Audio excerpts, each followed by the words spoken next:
Hey, you know that feeling you get when you haven't worn a jacket in a year or so and you put your hand in the pocket and you find a 20? Well, that's the feeling I got in my garage just a couple of days ago. Hi, I'm Bob and you're in the media room, and this is what I like to call yestergear. Some of the stuff I have lying around and some of the stuff I've found.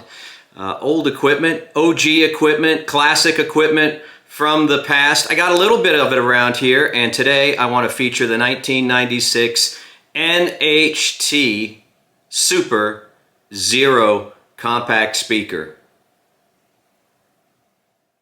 It features a 1-inch soft dome tweeter, 4.5-inch paper cone.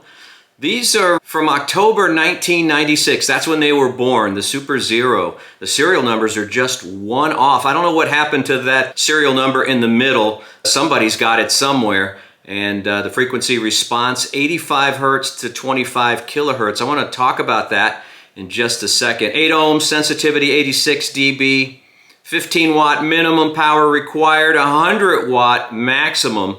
These are in the hand-rubbed oak veneer, and to my touch, they feel like actual wood veneer.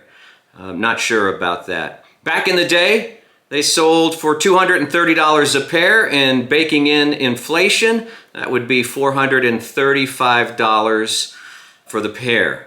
Now I think you can get used models for $75 to $150 on eBay and other such sites. So the other day, I happened to be in the garage doing a little cleaning, and I had forgotten that these NHTs were on a workbench plugged in with lamp cord to a Sonice T-Amp. Have you guys ever experienced a Sonice T-Amp before? These were all the rage back in the 90s, and the Sonice T-Amp pumped out 6 watts of Class T power, tri-path. I don't know what it is. I just had read an article, and I've actually put a link to the article below, and I thought, well, for 30 bucks, why not give this a shot? And I've had a lot of fun with these T-Amps over the years. I ended up buying 3 of them for whatever reason.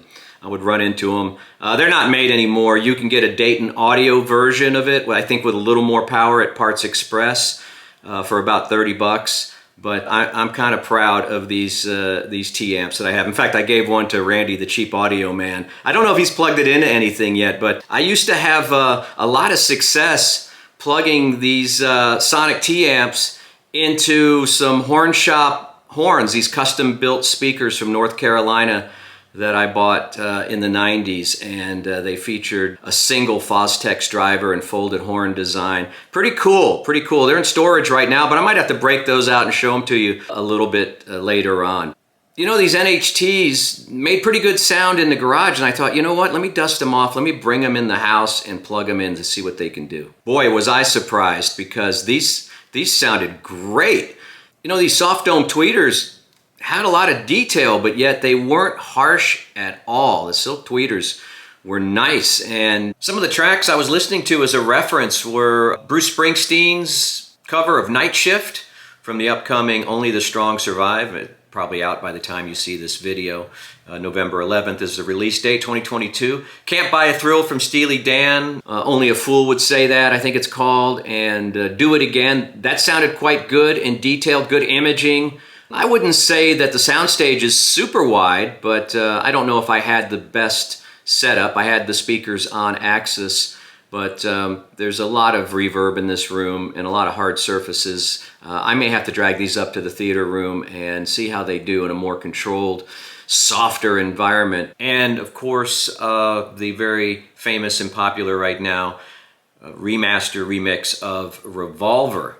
As I mentioned, the frequency response to these speakers is, what did I say, 85 hertz to 25 kilohertz. But hey, they weren't making the room shake. So I had the NHTs plugged into a couple of amps, a Gelita tube amp from the same era, and a Marantz 2245 from about 1972. It was making beautiful music for me. I had a Weem mini streamer plugged into a Geshelli Labs J2 DAC and then analog out to the various amps that I've talked about here. And so great success, really pleased with the sound. These are going to stay down here in the office for a while. They're not going to be relegated to garage duty anymore.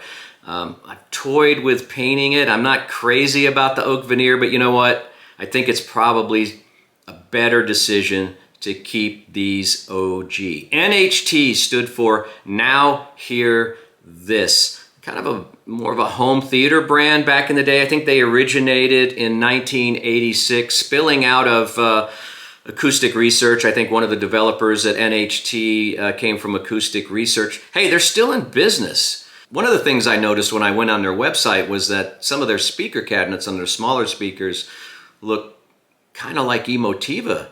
So like I said, finding these was kind of like finding money. So check your pockets, check your garage. You never know what you might find. I hope you enjoyed taking a trip in the Wayback Machine. Until next time, I'll see you in the media room.